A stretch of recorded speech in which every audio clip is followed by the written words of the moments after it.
এই মুহূর্তে শাহবাগে আছেন সহকর্মী নাঈম হাসান। আমরা সরাসরি চলে যাচ্ছি তার কাছে। নাঈম, ইনকিলাব মঞ্চের মুখপাত্র শহীদ শরীফ ওসমান হাদির হত্যাকারীদের বিচারের দাবিতে আজ দুপুরের পর থেকেই শাহবাগ মোড়ে অবস্থান নিয়েছে ইনকিলাব মঞ্চ ও দেশের বিভিন্ন শ্রেণী পেশার মানুষ।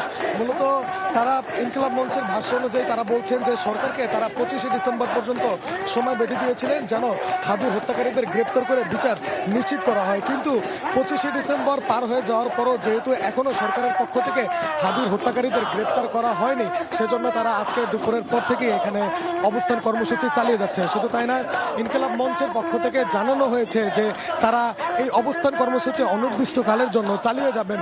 তারা এই অবস্থান কর্মসূচি ততক্ষণ পর্যন্ত তুলে নেবেন না যতক্ষণ না পর্যন্ত হাদির হত্যাকারীদের গ্রেপ্তার করে বিচার নিশ্চিত করা হচ্ছে।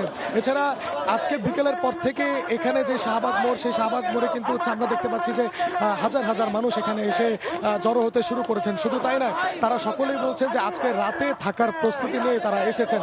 ইনকিলাব মঞ্চের পক্ষ থেকেও বলা হয়েছে যে শহীদ শরীফ ওসমান হাদি, যিনি ছিন্নমূল মানুষের জন্য কম্বল কিনেছিলেন যে এই শীতে বিতরণ করবে বলে, সেই কম্বল আজকে এই শাহবাগে যারা অবস্থান কর্মসূচিতে রয়েছেন তাদেরকে দেওয়া হবে বলে জানানো হয়েছে ইনকিলাব মঞ্চের পক্ষ থেকে, যেন এইখানে যারা অবস্থান করছেন তাদের জন্য কোনো ধরনের ভোগান্তি না পোহাতে হয়। শুধু তাই না, এছাড়া ইনকিলাব মঞ্চের পক্ষ থেকে আরও বলা হয়েছে যে আগামীকাল বিএনপির ভারপ্রাপ্ত চেয়ারম্যান তারেক রহমান শরীফ ওসমান হাদির কবর জিয়ারত করতে আসবে। ইনকিলাব মঞ্চের পক্ষ থেকে খুব স্পষ্ট করে তাদের এখানে সাধারণ জনগণ ও তাদের দলীয় নেতা কর্মীদের কেউ বলেছে যে তারা যেন কোনোভাবেই কোনো বিশৃঙ্খলা তৈরির চেষ্টা না করে।